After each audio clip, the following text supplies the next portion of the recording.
Well, I'm going to stand up because I'm a sort of formal person, as you've noticed. Well, you all know why we're here.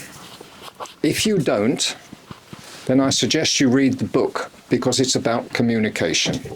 And now I've stood up here to introduce somebody you all know very well, Ipek Tekdemir, the author of In Communication We Trust.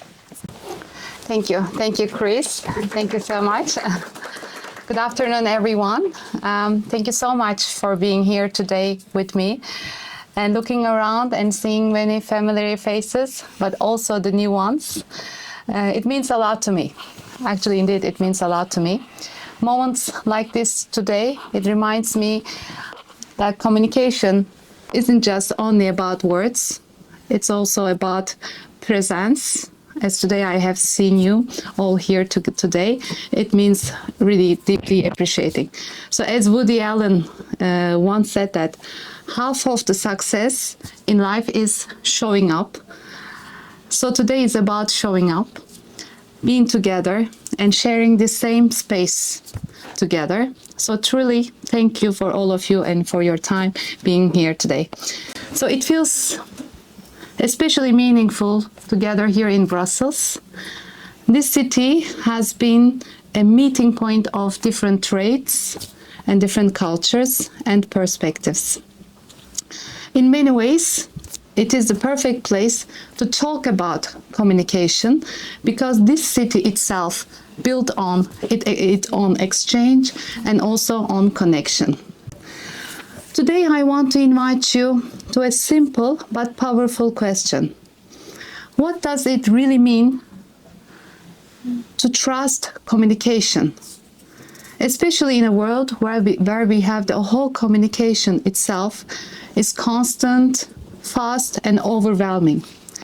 We live in an age where we are more connected than ever.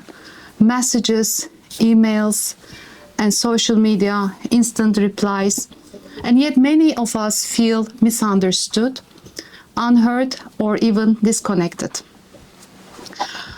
This is the paradox. We have more communication, but definitely not necessarily better communication. We have more information, but not always more understanding. In my book, I try to explore how communication is not just about transmitting messages. It's about building trust. It's about meaning relationship and being together. When trust breaks down, communication becomes noise. When trust is present, communication becomes transformative. This book, I try to explain, didn't start a big idea. It started with a simple question. When did we stop really listening to each other? Not just hearing, I'm just asking, but simply listening. Somewhere along the way, communication becomes faster, louder, and more constant, but somehow less meaningful. We have more ways to connect than ever before, and yet many of us still feel misunderstood and or feel alone. That feeling stayed with me, and this book is a way of trying to sit with it and to understand and maybe gently rethink how we relate to one another. For me, communication isn't just about winning an argument or proving a point. It's about creating a space, just like today. Space where we see, feel seen, space where different perspectives can exist, space where trust can slowly grow. Because trust doesn't come from perfect words. It comes from intention, from consistency, from being honest, and sometimes from accepting that we might be wrong. While writing this book, I kept coming back to one idea. Communication isn't just something we use. It is something we live in, and we are experiencing it. And it shapes how we think, how we feel, how we relate to each other. And if that's true, then improving communication isn't just a skill. It is a shared responsibility for us, and not only for us, for our next generation. And it is also, I found it's the foundation of something even bigger that we need to consider. And it is the core, the communication is what makes diplomacy today possible. It is how we bridge differences, how we navigate tensions, and how we find common ground, even when it feels very difficult, especially during these days. Without communication, there is no real understanding. And without understanding, it is very hard to build lasting trust. With this idea in mind, we are not only talking about communication, we are experiencing it through ideas, but also through art, sound, even food, or even just being here in the bookstore. Because communication itself isn't just the only verbal. It is visual, emotional, sensory. And it might exist in painting or in a melody, or could be outside in the nature. Maybe what we need today is more than not any more noise, but more depth. Not quick reactions, but more reflections. I didn't write this book to give answers, because I can't give the answers. I wrote it even invite all of us to ask better questions. If there is one thing I hope you take from this book today, or when you read, or from tonight, that we have to have ability to build trust, not in big, abstract ways, not in small, but everyday moments in how we speak, how we listen, and also how we try to understand, even when it is not very easy. Before I finish, I would like to thank everyone who made today possible. And also I would like to extend my heartfelt thanks to you, my chief editor, Chris White. I know that you guided me from the beginning till the end, and you didn't like the first draft. So I have to rewrite many things again, but I'm still in the learning process, let's say. But also to all of you, thank you for reminding us that communication goes far beyond words. And finally, I would like to also dedicate this book to my mother,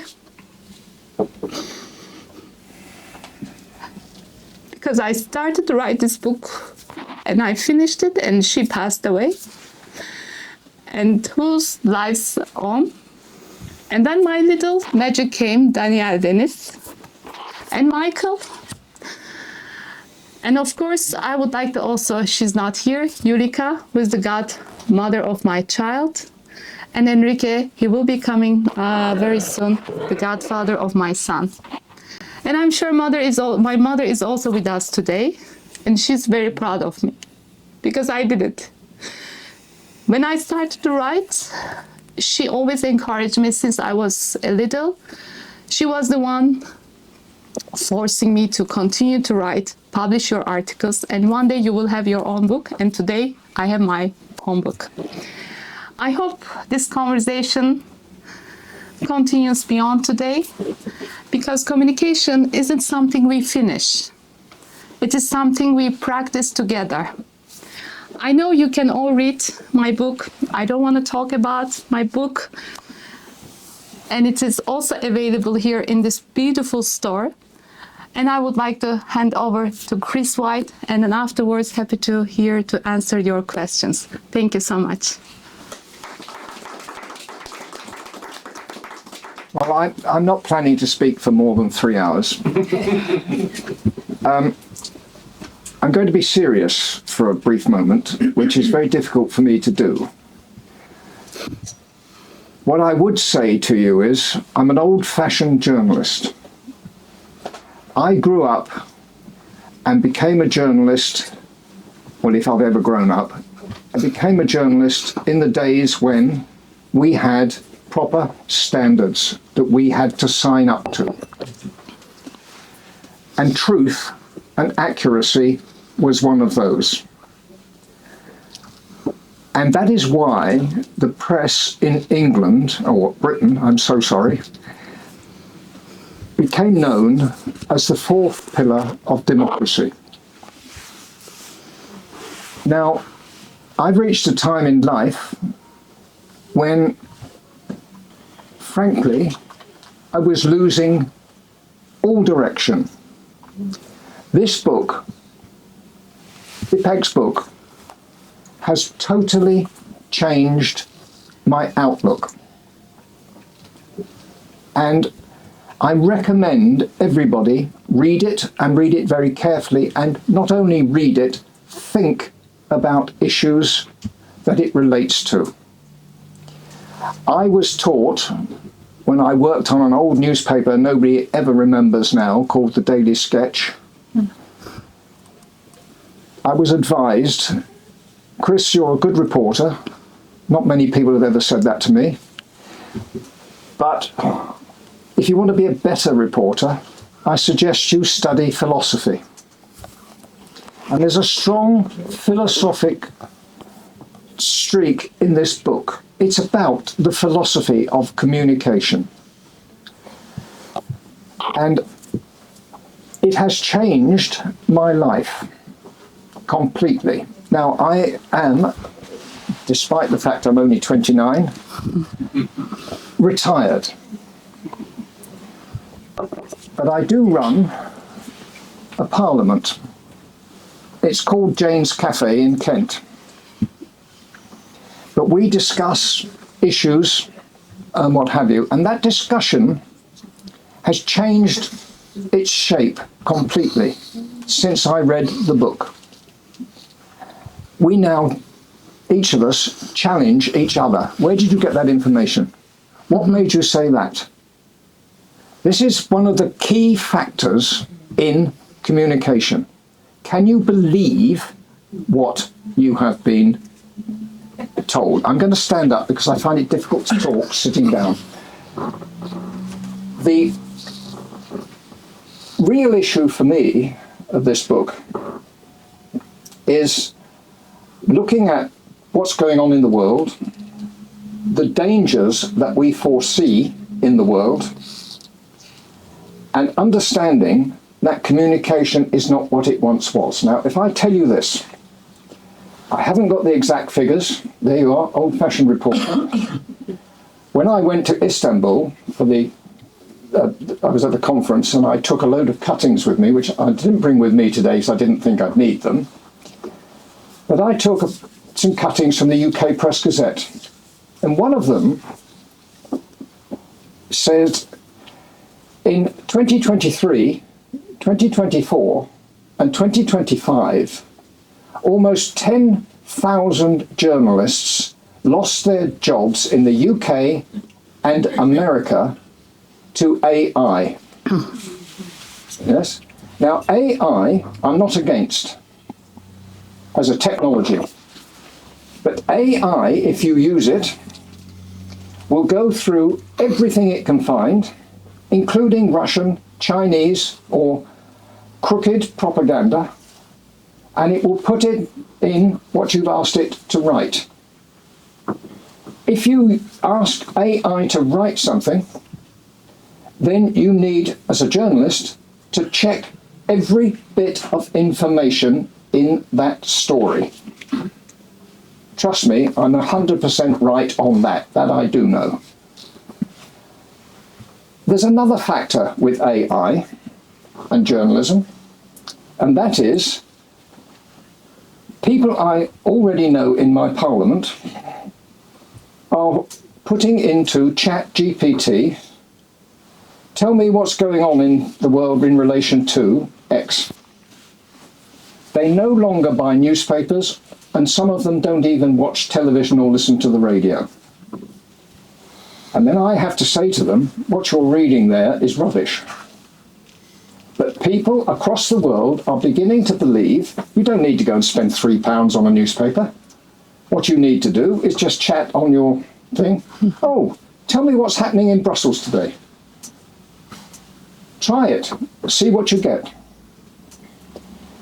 And the other thing that really gets me, I was talking about the cuttings from UK Press Gazette, and one of the cuttings I went to Istanbul with said, journalists at the BBC are complaining that they're being rejected on the grounds of age. Now, there was a time in society when somebody of age would get a visit from all the locals saying, oh, you've been around a long time, tell us, what can we do about this? No longer. If you're past 50, and I mean 50, oh, he's useless, he's old. Forget it. Yeah? We are hitting a really serious information crisis. A really serious crisis of democracy. A serious crisis of public opinion. Mm-hmm. Sorry to wave my hands like that, but my jaw doesn't work unless my arms are going like that.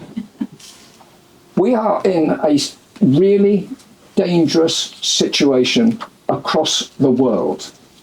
Now, I could give you examples of the past.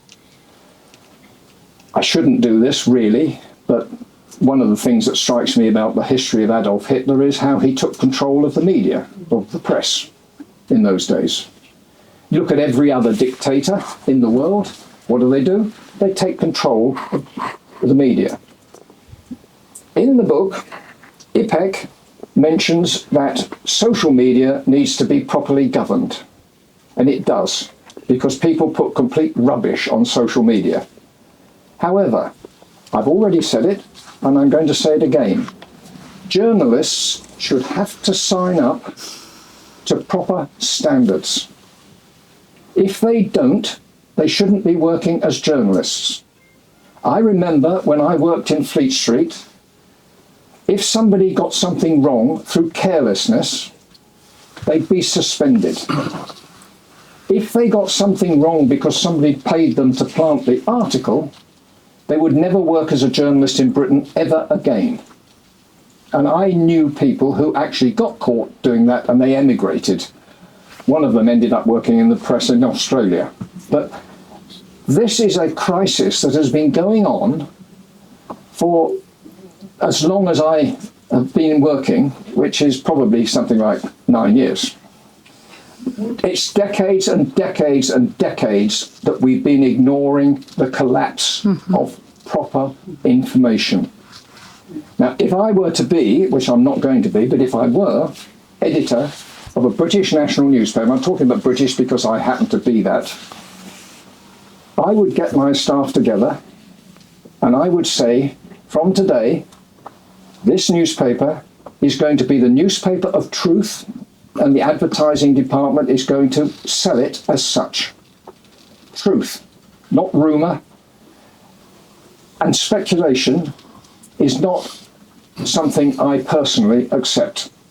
It's not mentioned in Ipek's book, but if you look at the news on the TV now, and now we're going over to Professor so-and-so. Professor, what do you think is going to happen in Iran tomorrow? You then get an endless speculative misinformation, thing, which you could probably do better yourself by listening to the news and thinking about it. So I'm not going to talk much longer because the 3 hours are probably nearly up. But everybody here should read this book and think, because it will affect how you look at your own life, which I've done. I feel completely rejuvenated by the experiences that I've experienced through reading this book. I'm a young man again. I mean, look at me. We need your experience. I feel, and I've said to the Parliament in Deal in Kent, that when we come to power, we will do everything truthfully. Now, that was a little bit of a joke. I'm not pretending we're going to come to power because I've got to be a little bit serious here.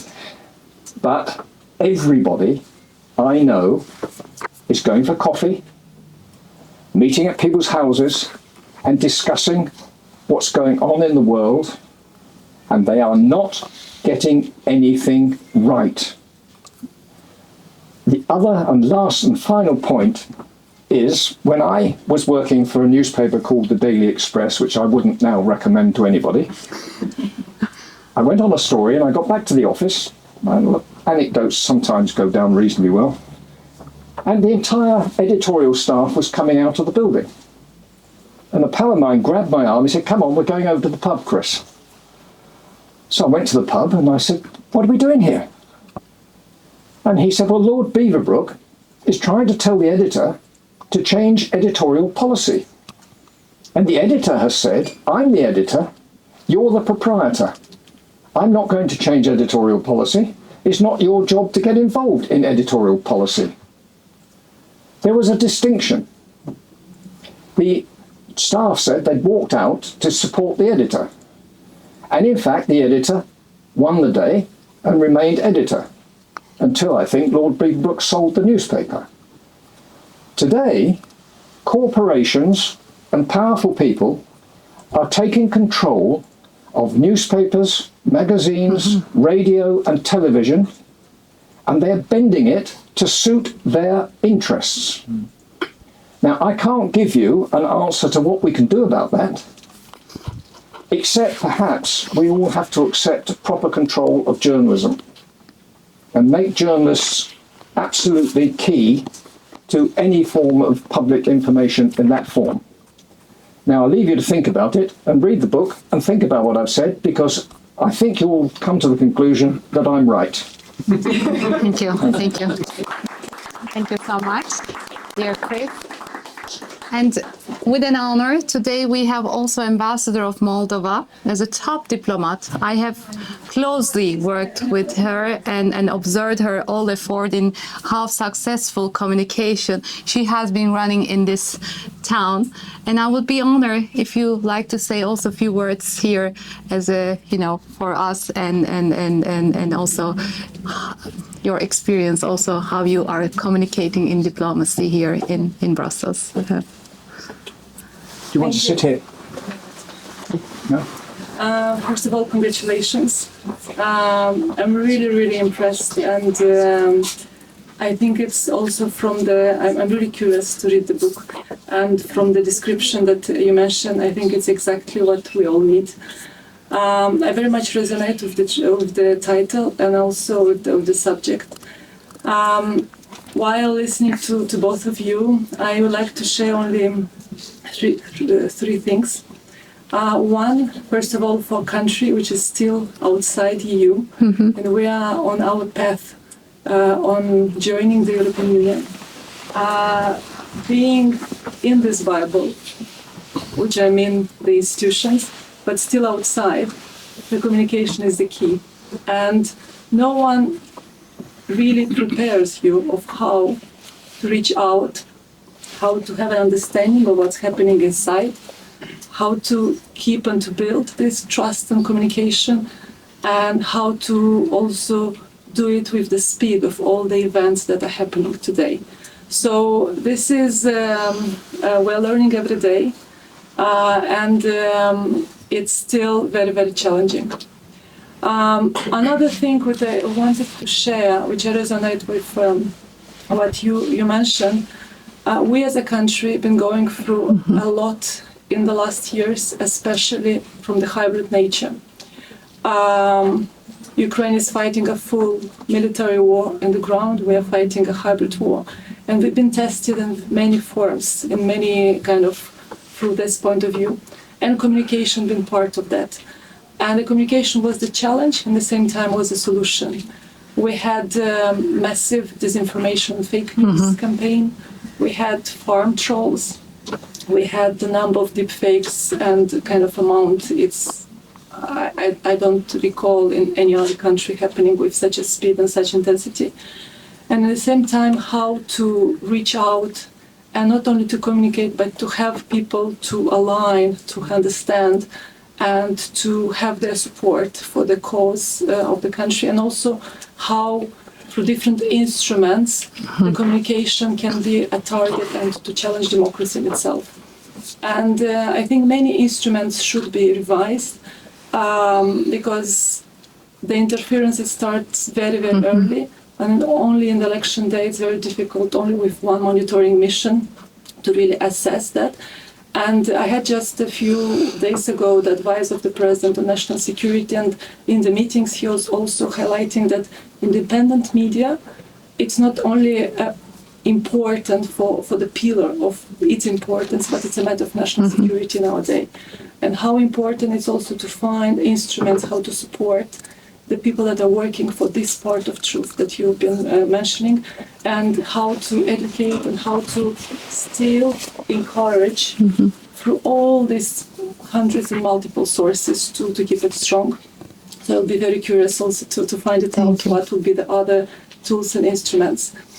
And the third thing I wanted to mention, again, for a small country, to find our voice and to be heard and to have all the support, especially in this crazy world, if I can say in an informal format we're living in, it's only the communication. Yes. And we're trying to reach out at all the levels. We are lucky to have a president which her voice is respected and listened in different formats. And in the same time, we're trying at different forms and levels through communication to reach out. Again, it's challenging, but for us, this is the only way.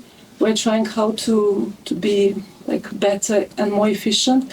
But again, I think it's a lot to learn. So again, I'll be very curious to read from the book. Thank you, Ambassador, for coming and sharing your visit time. And it will be an honor also to have your words and your, if you like to add, and or just I leave the floor open for everyone of your reflections.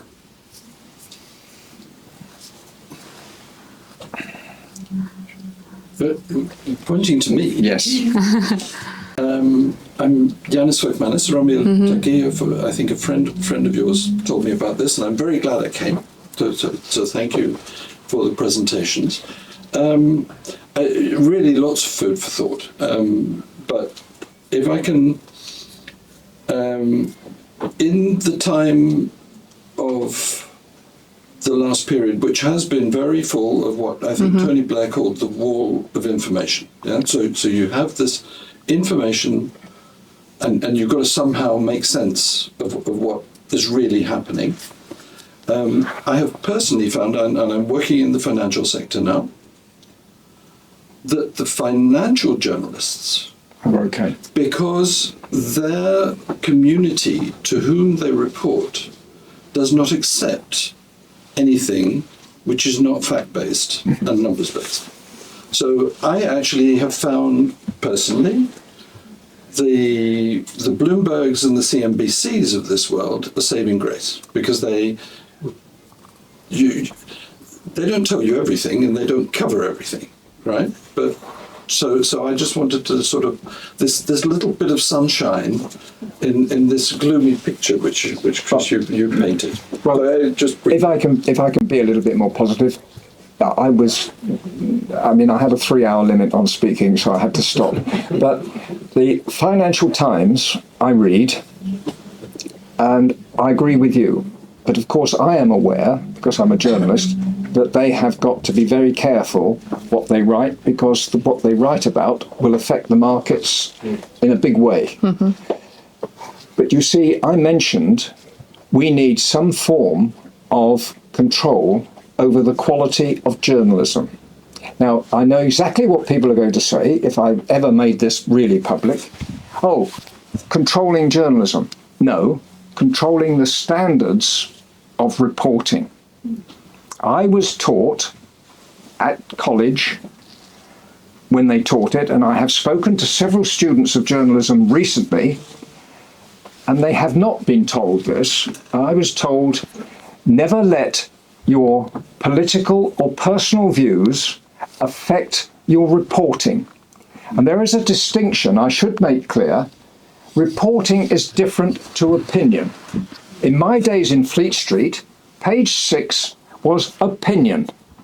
You could write whatever you liked on page 6 of any national newspaper, but when you were reporting on all the other pages, you had to do what... I remember doing a story about a strike. I'm going to try and keep this short. And I filed my story. In those days, you used to telephone it into a typist. And the news editor, when I rang in to see how things were going, he said, "Chris, have you got a quote from the trade union?" Now, I was working for a right-wing newspaper. And I said, "No, they won't talk to us." "Well, we can't use the story unless you've got a quote from the trade union." Now, I will confess to something here. I've confessed it many times to small groups, but I shouldn't really confess this.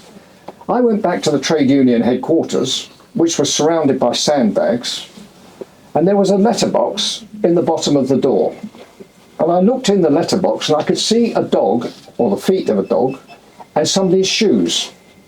So I knew there was a guy standing there, so I said, "Chris White, Daily Mail. Have you got some comment to make?" No answer. So I waited, and then I opened the letterbox again and I said, "Well, I know you're there. Shall I say no comment?" No answer. I bent the rules. I filed in. The trade union said no comment. They didn't say no comment, but there was no comment, so I sort of bent the rules. But the point I'm making is that the Daily Mail, a right-wing newspaper, on a story about a left-wing strike, would not use the story unless I had got everybody represented in the story. And that is not happening now. So we're getting bent news. There's a difference between bent news and false news.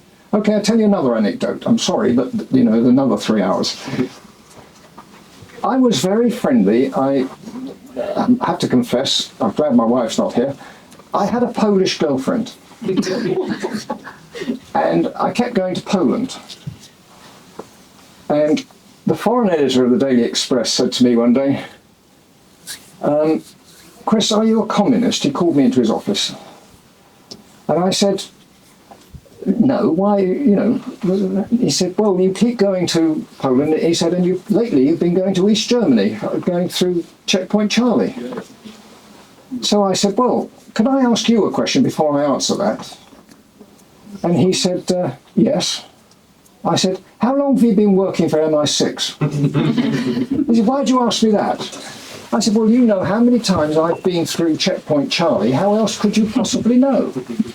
And he realised he'd made a mistake. Anyway, there's a benefit to this because some years later, I think it was about 1993, I was friendly with the Polish embassy and the Russians left Poland. And one of the top diplomats invited me for coffee in a cafe. And by the way, saying not that cafe because there's a microphone under the tables, he told me. But we met in a cafe and he said, "I'm going home." I said, "Oh." He said, "Yes." He said, "Everything's changing." He said, "I invited you for coffee because there's something I think you should tell your people." And I said, "What's that?" Now, I'm paraphrasing here because it's a long time ago. He said, "What Russia needs is your computer technology." And I sort of thought, well, yes, I know that. He said, "And when we get it, we will use it against you." He said, "One of the things we will do is put false information into your systems."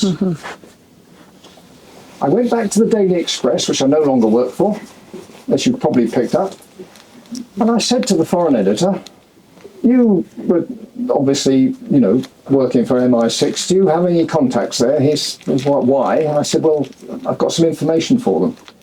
And I ended up meeting an agent of MI6 in Trafalgar Square on a bench, would you believe? I felt like I was in some spy movie. And I told him what the Russian... And by the way, the ambassador guy said, I said, "Where in Poland do you live?" He said, "I don't, I live in Russia." He was Russian, working for the Polish embassy. And so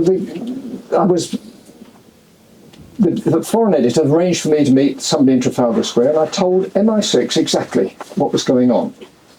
And I never heard another word, and I've never seen any evidence that that was reported to the government. It probably was, but they didn't do anything. What is happening today was well known decades and decades ago. And we are, in my view, and this is my own personal point of view, ignoring the fact that the Cold War never really ended, that we are technically at war. There's a story today, which my friend Ernest here, who used to be in media communications at München University, we are ignoring the fact that nothing has really, we are at war. The story today, sorry, I nearly lost my train of thought, is that Britain has reported that Russian submarines have been trying to, monitoring cables in British waters, and they've been told by the foreign minister, we've been watching you. Oh, really? Well, we were watching Adolf Hitler at one time, but what I'm saying to you is the world is in a much more serious state than anybody realises, and one of the reasons is we're not really applying ourselves to proper reporting. Thank you. Thank you. And if anyone would like to add on for our discussion, please, Ernest. Yes, we have to come back to the book. Yes, but I promised him, because he was not happy in Istanbul, that he spoke very little. So this is his place. Waterstone is actually his place. So let him to have his show. I'm just the second person here. The question was, we've got to get back to the book because Chris has gone off the book. No, sorry, I'm going to argue with my friend. I haven't gone off the book. I'm trying to show you or demonstrate how important this book is. Now, one of the things that my new career is, I am going to promote this book in political circles, people I know from the past, and I am going to try and get people in power to pay attention to what Ipek has written. That's my new career. Thank you so much. I'm going to try and get this book promoted for the reasons I've outlined to you. So it is about the book. This book is a possible turning point for the future. Thank you. Thank you, Chris. We'll make sure you speak at the events rather than me, for sure. And I have just a few words. Everyone should know that all this information falling from the sky, you cannot trust all this information. And then we see this book now. This book will help us to open our eyes. It's really good. I've read a little bit. Thank you very much. I think it was very timely, although I have been working last 3 years, and I think it was the right time to publish it at this current situation that we are facing right now. So thank you so much. So, well, I hope I have been boring. Sorry, you're going to speak. But may I have after? Yes, please. I was going to ask, you mentioned that your recipe would be imposing standards for journalists. Is this something that you're advocating, or you said you weren't giving answers? No, I won't give in answers. This is totally his. Yeah, he's good. So how will the people in power be changed then by this? Because I'm not a person in power. I'm thinking about buying the book. But how will those people be, how will their attitude be changed by reading this book? Well, I'll just read you, if I may, one paragraph on page 26. It's not exactly what I'm talking about, but it will answer your question. Regulation and oversight of social media platforms are also essential. Platforms must take more responsibility for the content shared on their platforms, implementing policies to prevent the spread of disinformation and misinformation. Governments can also play a role by enacting laws that penalise the spread of false information and promote transparency in online communications. So I am talking, contrary to what my friend said, I am talking about this book. What we need in global societies is proper control. I don't mean you can put this in or not put that. Proper control of the standards of reporting. And I'm using that, as I said to you, opinion is opinion, but it should be marked opinion. Reporting needs to be accurate and properly balanced. And that needs to be enacted across the world, and then we will have a society across the world that can basically understand each other properly. Ferdinand, please. Yes, thank you very much for the explanation and presentation. I found it very, very interesting and would agree, but it's even worse than I could imagine. As was the situation. I wanted to ask a simple question. Since when is it actually that the journalists are not anymore taught about to write on facts and distinguish between opinion and reporting? You want me to answer that? Yeah, because I'm not professionally a journalist, but also we have also some journalists here. We could also have their reflection on that, but definitely I don't have the answer for that as a journalist. I left the Daily Mail in about 1982. I'm sorry I can't give you again. I'm stressing as a reporter. I couldn't write this because I've had to check the date. And I'd written a story contradicting a speech by Margaret Thatcher, the Prime Minister. She had condemned people who broke into a school in Bridgewater in Somerset, near where I lived actually, and they had helped themselves to bits and pieces and what have you and general. And she condemned that as a social, big speech. The next day I wrote the story, which was published actually, and this is an important point, it was actually published. I wrote the story that the school was about to be demolished, and the builders had told the local people, if you want anything, go and help yourself because we're coming up next Monday to knock the school down. And Sir David English, who was actually a very good editor, basically said to me, I want you to rewrite the story because it's upset Mrs. Thatcher. So I said, no, I'm not going to rewrite the story because I've given you a properly researched story. I'm cutting this right down and it's very difficult off the top of your head. Anyway, cutting a long story short, I was told, you're no longer the Bristol correspondent. We want you back in London under supervision. So I refused. And then the managing editor called me into his office and he said, you've got to come back to London, you can't refuse it, otherwise you'll, da-di-da.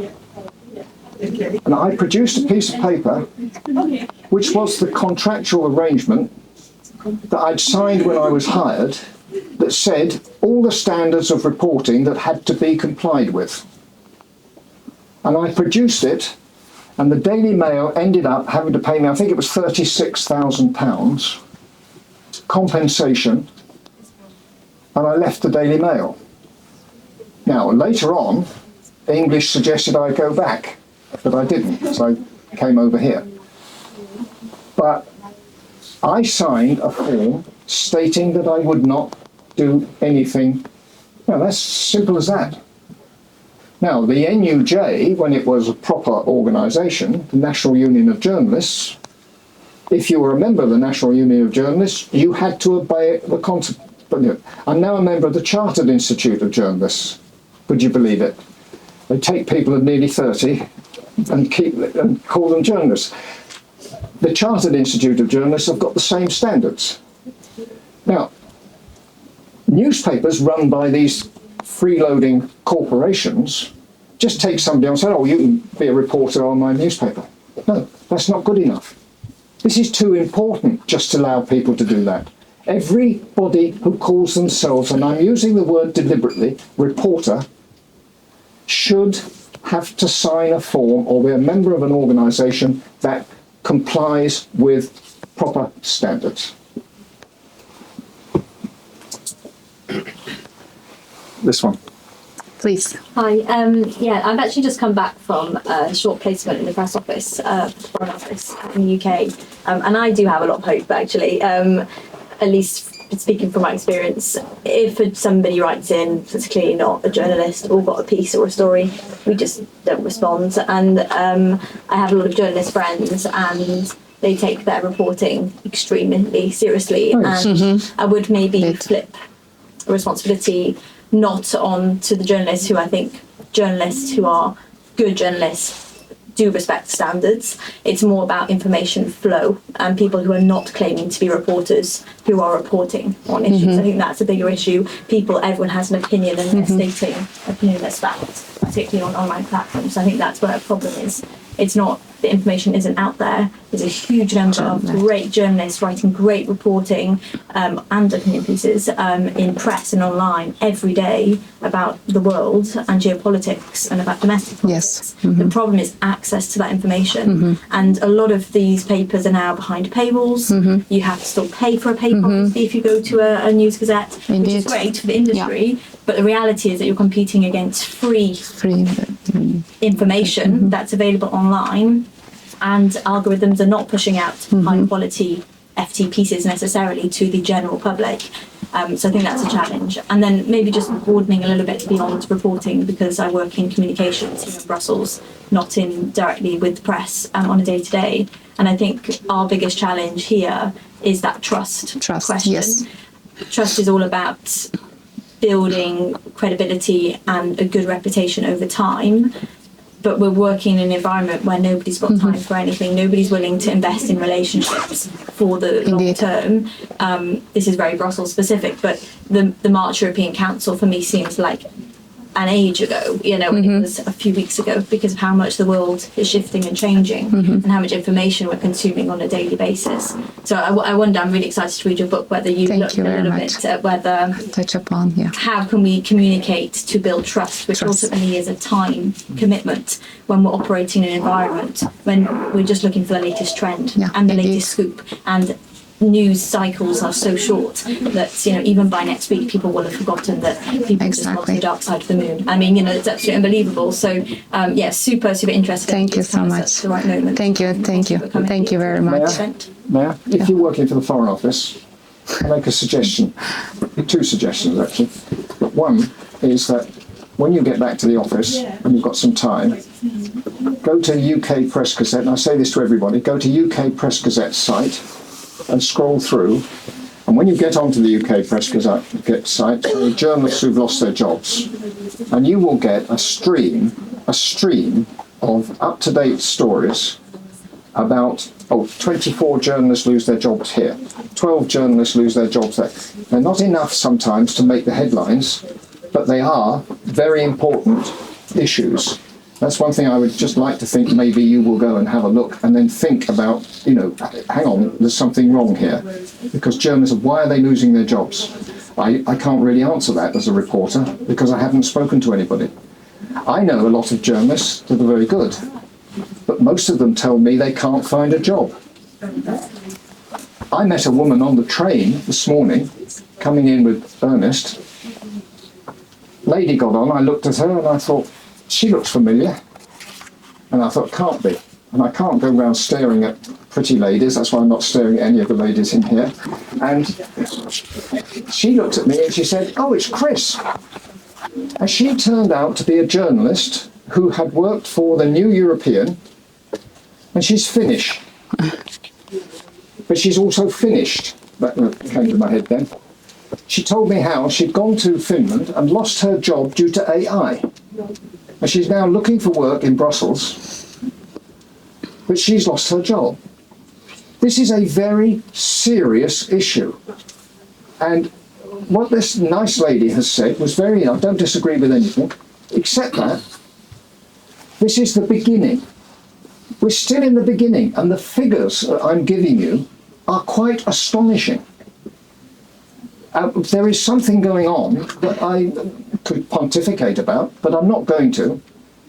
There is something going on in society, and democratic society is at risk, under threat. Thank you.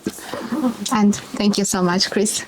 Yes, Julia, please. I'm a journalist at Reuters, and Reuters was free online for years and years, and we just added a paywall, which I thought was a bit of a shame, just because so quality journalism isn't acceptable. And then with AI, Reuters is really pushing us to use it, Well, it's like not- Thomson Reuters. It's not just AI. Yeah. You see, I'm just. It's. I was just. I'm worried about jobs in 10 Well, years. it's not just Don't AI. worry. So, The corporations that have taken over media outlets, I say media, it's very complicated, this, because media is electronic and press is printed. But we'll call it media, we all use media. The people that are taking over these outfits are only interested in either making a profit or basically getting a certain message across. And this is where we're caught. In the old days, as I mentioned, Lord Beaverbrook, he owned the Daily Express, but he had his other businesses. All he had to do was make sure the Daily Express paid for itself. He wasn't going to try and make millions out of the Daily Express. And he certainly didn't when I worked for it. But the world is very rapidly changing, and it's necessary to do the research into why this is happening. Now, I'm sorry, but I don't ring up companies and say, you own the such and such. Well, there's a story in the UK, for example, which is, sorry, it's just come to my head.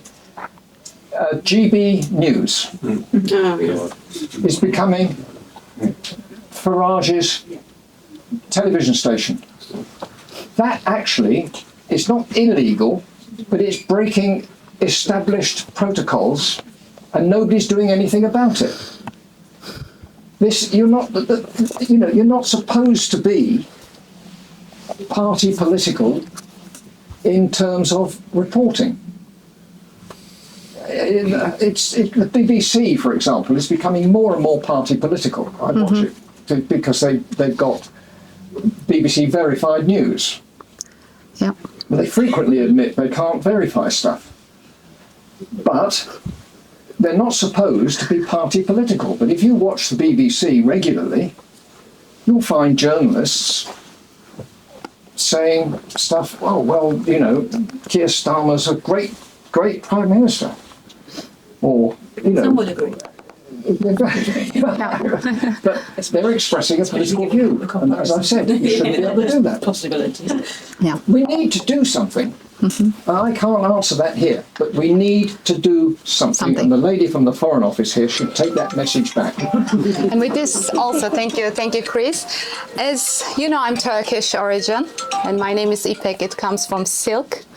And that's why we have also a nice illustration from the artwork of İsmail Acar of Istanbul. And thank you so much. Today also I have a support from the Turkish diaspora, Büşra Hanım. I just saw you. Thank you so much for coming. And also Anadolu Agency, Nazlı Hanım, also a very experienced journalist and Europe director. And thank you so much.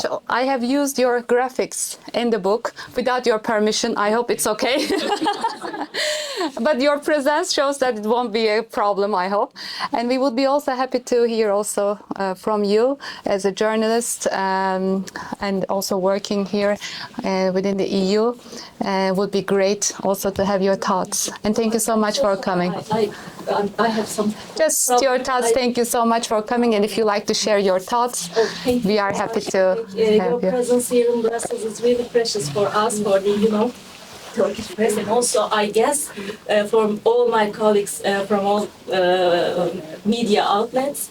And thank you so much for your precious book, because, journalistic, if you are a journalist on the field, you only report, but it's like writing something on, water. It's not concrete. People just read and learn about the agenda, but it's just for today's, But having a perspective from the other side of the water, from your eyes, what is the value of the journalism and real journalism, you know, the real reporting, and you know, how it is seen by our audience on one side, and on the other side for the politicians and, you know, the policymakers. And what you have done, and you are also doing here in Brussels, is really precious for the both sides, you know, and both for policymakers and for the journalists, and the, you know, the coordination of this whole communication issue. And your book, I started to read, but I haven't finished yet. So thank you so much. Thank you so much. And thank you so much for being with us today. I know you just now met the trade minister is here. It's like a lot of things going on, but thank you so much also for your time being here today. Just had some, you know, I couldn't hear all, all your, you know, what have you said, but thank you so much. And Büşra Hanım, if you like to say a few words, and before we are ending. Also, because we are like the third generation of the Turkish people here in Belgium. There are a lot of university students. We are here in Brussels, in Ghent, and in Leuven also. I'm the third generation, so my grandfather came here to work, and seeing people like you, and it's for a lot of people with Turkish origins, she did it, so we can do it also. So I will thank you for the book, for everything you are doing. So thank you. Thank you so much. And I would be happy also, before closing up, that if anyone else would like to add any comments or any questions. Yeah. I think it has been a very lively, yes, please. Last question. As well as being a friend of Chris's for a long time. Yes. In another cafe. Let's put you in a distinct group. I worked on the scientific side of the Commission for a long time, research funding side. And one area, of course, which is very regulated, is science, good scientific publishing. And even that is weakening now. And you look at the way the attacks on it, the attacks just on research funding, one of Trump's pet hates, probably truth. I mean, I'm sorry to be the first person to mention his name. But and there's more and more notice taken of the scientific people in good journals like Nature, for instance, publishing disclaimers because they have made a mistake. That didn't very often happen in the past, or it happened in very, very small print. You could find it, or you could know it if you were in the know. And even that is a dangerous side. I mean, lots of science now. If you make a mistake in calculations getting somebody back from the moon, well, we know what can happen. Yeah. Good. So, yes, Ferdinand, please. I'm from the European External Action Service, and I have to say, I have to thank you really very much also for this book. It's very an important issue. Being the External Action Service, we are bombarded with information from all sides, and then we have to scrap out what is the truth, if this is possible. And also communicate better with the non-EU countries, please. That's the book. It's also explaining in strategic communication. It's not the propaganda, but we need a strategic communication, and also more experts like you who understands also well of the different cultures. I think that's why the city itself creates this, and today we managed to create that ambiance and that reflection. And I would invite everyone, if you are interested in my book, you can also purchase here or order online, and it is available also in all languages on the online Amazon, as well as in German, in the German famous online link. So I would be happy to also see your support and your reviews. Of course, this is my first experience, and Chris will guide me more. I mean, I hope that I will be improving. There's always a room for improvement. So I hope that Very good at lecturing. yes, that we have experienced. And thank you so much, and for being with us today. And I'm also happy to have also a one-on-one discussion right after. Chris, would you like to add anything? I would like to thank As a chief editor. I would like to thank you for asking me to get involved in the first place, because, as I've outlined, it's been of tremendous importance to me. Mm-hmm. I'm very anti-ageist. I really am anti-ageist, and I actually counsel people when I meet them on the issue of ageism. And basically I say, get involved in something that you find interesting and exciting. Don't give in to ageist attitudes in society.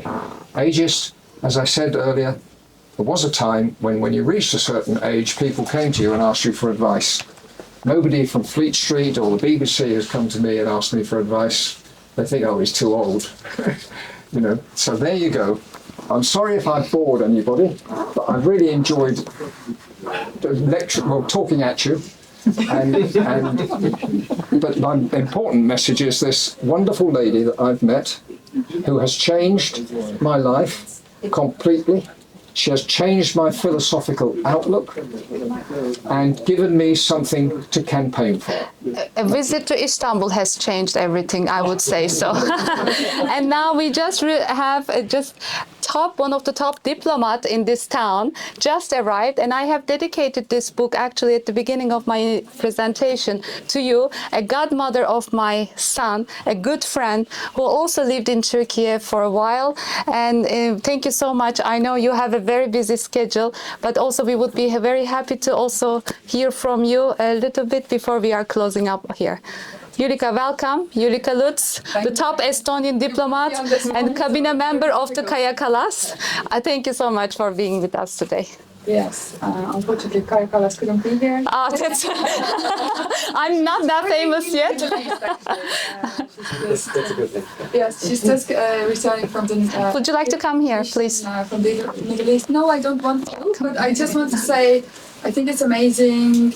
You have written this book. I'm very happy for you, and I'm sorry I missed most of the No, you did well to miss me. But I do have something for you. In fact, this will bring you a lot of luck and success. Thank you, dear. Thank you so much. Even more. Because you were one of the first one who saw the drafts, and thank you, dear. I love it. I'm so happy for you. Thank you. Thank you. Thank you. It's very kind of you. Thank you so much, dear. Thank you. Okay. Very nice. I just put it nicely, decorating our plate. And we have something special from Turkey, of course. This was supposed to be given to you, but I think it's very fair to share with our friends because he loved the Turkish delight. I took him in the shop of Beyoğlu. It was 100 years old, the shop, and he loved the Turkish delight. And I managed to get one for you, but with your permission, I would be sharing with our friends because he spoke a lot. That's not true. Talk yourself out of something.